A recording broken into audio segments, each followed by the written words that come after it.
ကျမတို့ရဲ့ Brisbane မြို့မှာလေဒီတီမှုရဲ့ပစ္စည်းလိုမျိုးပေါ့နော်အဲ့လိုပစ္စည်းတွေဈေးသက်သက်နဲ့ရတဲ့ discount ဒီ story ပေါ့မကြခင်ကဖွင့်လိုက်ပါတယ်အဲ့ဒါကို Panda Market လို့ခေါ်တယ်ဈေးဝယ်ရတာကြိုက်တဲ့ကျမတို့တော့ဒီနေရာကြီးကလက်ပတ်စံနေရာတစ်ခုဖြစ်နေပါတယ်ပထမဆုံးဖွင့်တဲ့ရက်မှာဆိုရှင်လေသူကလေဒီလာပြီးတော့အားပေးတဲ့လူအယောက်900ကိုအခမဲ့လက်ဆောင်ရောပေးခဲ့ကြတယ်ရှင်ဆိုတော့လူတွေဆိုတာတက်စီတာပဲဆိုတော့ Panda Market ကဘာထူးခြားလဲဆိုတော့ရိုးပုံမှန် story တဲ့သူကဈေးအရန်တက်ပါတယ်အရန်တက်ပါတယ်ပြီးတော့ဗာလဲဆိုတော့ရွေးချယ်လို့ရတဲ့ DC တွေကအများကြီးရှိအထဲမှာသူ warehouse လိုပုံစံမျိုးပေါ့နော် warehouse ရဲ့သဘောတရား warehouse store တွေကသူကမျက်စိတစ်စုံပေါ့အကုန်လုံးကအကုန်ရတယ်တကယ်မှာမရှိတဲ့ DC ဆိုတော့မရှိတဲ့လောက်ပေါ့နော်အဲ့လိုမျိုး DC တွေမျက်စိတစ်စုံပဲ line နေ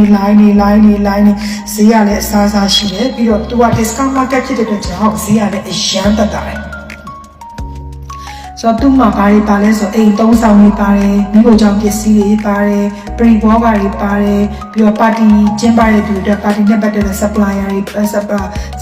ပေါ့နော်အများကြီးပဲပါတီပစ္စည်းတွေအများကြီးပါတယ်လို့အမှုံလေးတွေငွေရောင်မှုံလေးတွေရွှေရောင်မှုံလေးတွေပေါ့နော်အဲ့လိုအများကြီးရှိတယ်ပြီးတော့ဒီအိမ်မွေးလိမ့်ဆိုင်နဲ့ပတ်သက်တဲ့ပစ္စည်းအစုံရှိတယ်ဒီ campaign နဲ့ပတ်သက်တဲ့ပစ္စည်းတွေလည်းအစုံရှိတယ်ပြီးတော့တစ်ခုတည်းကိုသူက focus ထားမှာလူတယောက်ရဲ့ပေါ့နော်လိုအပ်တဲ့အကုန်လုံးပစ္စည်းတွေအားလုံးကအဲ့မှာရတယ်ပြီးတော့အပြင်ထက်လည်းဈေးကအများကြီးတက်တာဆိုတော့ပြီးလို့ရှိရင် Tuesday ရှိတဲ့အိမ်ဆောက်ပစ္စည်းတွေအတွက်ပြီးတော့အလှပနဲ့ပတ်သက်တဲ့ပစ္စည်းတွေရှိတယ်တော့ branded တော့မဟုတ်ဘူးရှင်ဒါဈေးသက်သာတဲ့ပစ္စည်းဆိုတော့ဈေးသက်သာတာလောက်ပဲပေါ့အဲ့လိုဒီ skin care တွေဘာလို့မျိုးမဟုတ်ပါတော့အပေါ်ရလိမ့်တဲ့ဒီ makeup တို့ cosmetic powder လက်သေးနီနှာခမ်းဒီအဲ့လိုမျိုးဟာတွေပေါ့နော်ဆိုတော့အဲ့လိုအပေါ်ရဒီလို focus ထားတဲ့ဟာမျိုးမဟုတ်ဘူးလူရဲ့ဖြန်းညလူတယောက်ရဲ့လိုအပ်တဲ့အရာတွေအကုန်လုံးပေါ့နော်အဲ့ဒါတွေအကုန်လုံးဈေးကအမတ်တန်ကိုတက်တာပြီးတော့အယုတ်တွေရှိတယ်ပြီးတော့ဒီ slim bag အိတ်တွေရှိတယ်ပြီးတော့အိမ်နဲ့ဟိုဒီကျောင်းနဲ့ပတ်သက်တဲ့ပစ္စည်းတွေပေါ့နော်လွယ်အိတ်တွေကြောဘိုအိတ်တွေဒီစာအုပ်တွေအဲ့မတ်တန်တက်တာဘောဘင်ခဲအကုန်ရှိတယ်ဒီစာအုပ်တွေဆိုလို့ရှိရင်ကျွန်မအပြင်မှာဝယ်လို့ရှိရင်$2ခွဲ$2ခွဲ$3ခွဲအဲ့ဒီမှာ$ခွဲပဲ85 cent လို့ပါတွေ့တစ်ခါမှမတွေ့ဘူးဈေးတွေဒီလားပြီးလို့ရှိရင် paper ကြည့်မယ်ဆိုလို့ရှိရင်အယောင်ဆုံး paper တွေလေကျွန်တော်တို့အလှဆင်တဲ့ paper တွေလေနိုင်ငံတွေမှာပဲအလှဆင်ဘလုံးမှာလေအဲ့မှာ$ခွဲ$2ဘာတစ်ခါမှမမြင်ဘူးတဲ့ဈေးတွေဒီလားတော်ကိုထူးထူးဆန်းဆန်းနဲ့ဒါပေမဲ့ဈေးကတက်တာမှမကြည့်လို့လေခံမမလားလို့စိတ်ပူရတဲ့အစင်မျိုးပေါ့နော်အဲ့ဒီမှာတကတဲ့ဒီစားလို့ရတဲ့ပစ္စည်းတွေအများကြီးရှိတယ်ဈေးလုံးတွေရတယ်ဒီဘယ်လိုပြောမလဲ40 cent နဲ့အစားရှိတယ်$ခွဲ$3အများဆုံးမှကျွန်မတို့ကြရလေ$22 50ကအများဆုံးမှပစ္စည်းအကြီးဆုံးဒီအိတ်တွေဆိုအခုကျွန်မကင်ပြတဲ့အိတ်ဆိုလို့ရှိရင်အမတန်တက်တာသိလားအဲ့ဒါ$19ပဲ$15အဲ့ဒါပဲလှရတယ်သိလားဒီကောင်းကောင်းကန်းပေါ့နော်ဒီပွဲကင်လို့ရတဲ့အနေထားမှရှိတဲ့အိတ်တွေကဈေးတွေကမတရားတက်တာပုံစံမျိုးစုံရှိတယ်ဒီကောင်းမွန် style လွယ်မလားပေါ့လို့အမြင်နေတဲ့ပေါ့နော်ဘလို့လောက်ချင်လဲအမျိုးရှိတဲ့ design ဒါပေမဲ့ quality တော့ကျွန်မအမမခံဘူးပေါ့နော်ဒါပေမဲ့အရန်လှတယ်အရန်သုံးလို့ကောင်းတယ်ဘာလို့ဆိုလောဆယ် fashion ဖြစ်တယ်ဒီရှိရလေးနဲ့ဝတ်လုံရတဲ့လူတွေအတွက်ကိုအရန်ကောင်းတဲ့နေရာတစ်ခုလို့ကျွန်မမြင်တယ်အဲ့မှာအိမ်ပစ္စည်းတွေဆိုလည်းဒီတိုင်းပဲခုကျွန်မမြင်နေတဲ့ဟာမျိုးဒီအဝတ်ထည့်လို့ရချင်းနေဆိုရှင်လူရဲ့ကျွန်မအရတဝက်ကျော်လောက်ရှိတယ်ဒီချင်းကြီးတွေခုဆိုအဲ့ဒါဆိုတော့ဘယ်မှမရှိဘူးသိလား$10တဲ့ဖေမကြောက်ဘူးလေဈေးသိလားပြီးလို့ရှိရင်ဒီအပေါ်ရသွားလို့ရတယ်ဟိုနောက်တိသွားလို့ရအိတ်ကလေးတွေ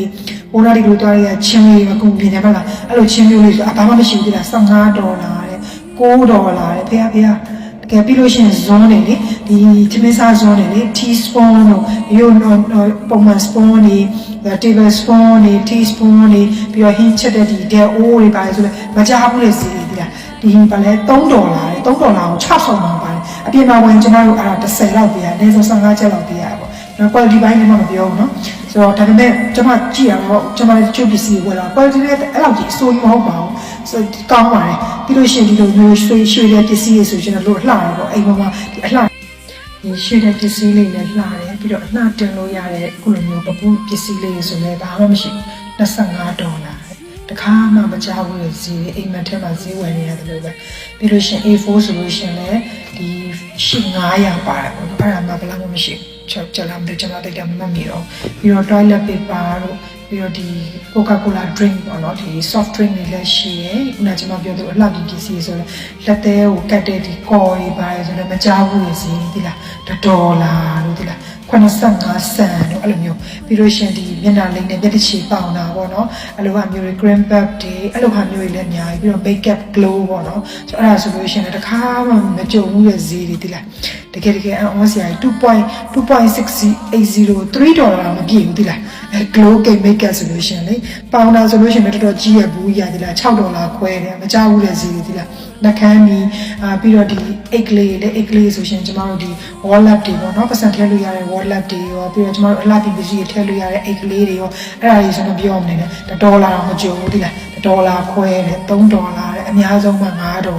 မကြောက်ဘူးတဲ့ဈေးတွေတိလားပြီးလို့ရှင်အဲ့ထက်မှာပ